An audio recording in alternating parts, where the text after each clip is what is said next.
ದೆಹಲಿಯಲ್ಲಿ ನನ್ನ ಉದ್ದೇಶದಲ್ಲಿ ನಾನು ವೈಯಕ್ತಿಕವಾಗಿ ಯಡಿಯೂರಪ್ಪ ಅವ್ರ ಮೇಲೆ ಇರುವಂಥ ಒಂದು ಅಪಾರವಾದ ಒಂದು ಗೌರವದಿಂದ ನಾನು ನನ್ನ ಮಾತುಗಳಲ್ಲಿ ನಾನು ಹೇಳಬೇಕು ಅಂತಂದರೆ ಯಡಿಯೂರಪ್ಪನವರು ರಿಟೈರ್ಮೆಂಟ್ ಅನ್ನೋದನ್ನಾಗಲಿ ಅವರು ಒಳ್ಳೇಬಾರ್ದು.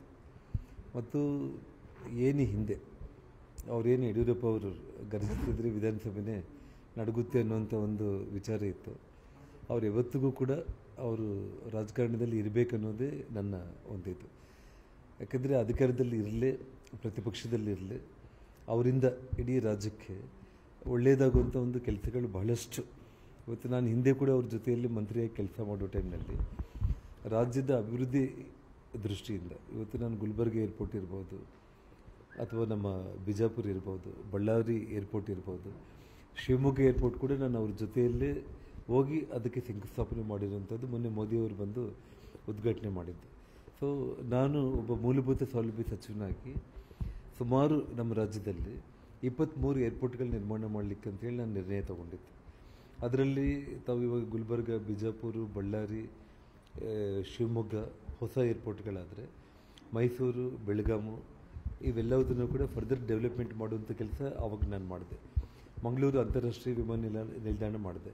ಇದೆಲ್ಲವುದಕ್ಕೂ ಯಡಿಯೂರಪ್ಪ ಅವರು ಯಾವುದೇ ಅಭಿವೃದ್ಧಿ ವಿಚಾರಗಳಲ್ಲಿ ನಾನು ಅವ್ರ ಮುಂದೆ ತಗೊಂಡು ಹೋದಾಗ ಆ ಕ್ಷಣದಲ್ಲೇ ಅವರು ನನಗೆ ಸಪೋರ್ಟ್ ಮಾಡ್ತಾಯಿದ್ರು.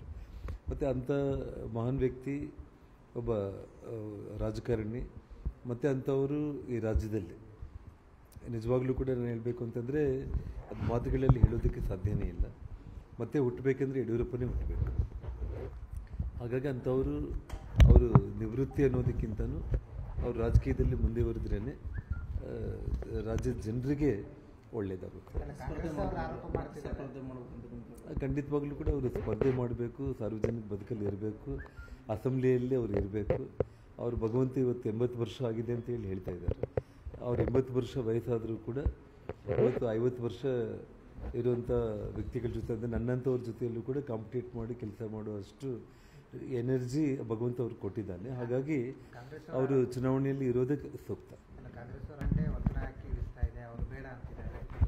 ಸೊ ನೋಡಿ, ನಾನು ಅದ್ರ ಬಗ್ಗೆ ಏನೂ ಮಾತಾಡಲಿಕ್ಕೆ ಹೋಗಲ್ಲ. ಯಡಿಯೂರಪ್ಪ ಅವರು ಈ ರಾಜ್ಯಕ್ಕೆ ಬೇಕು.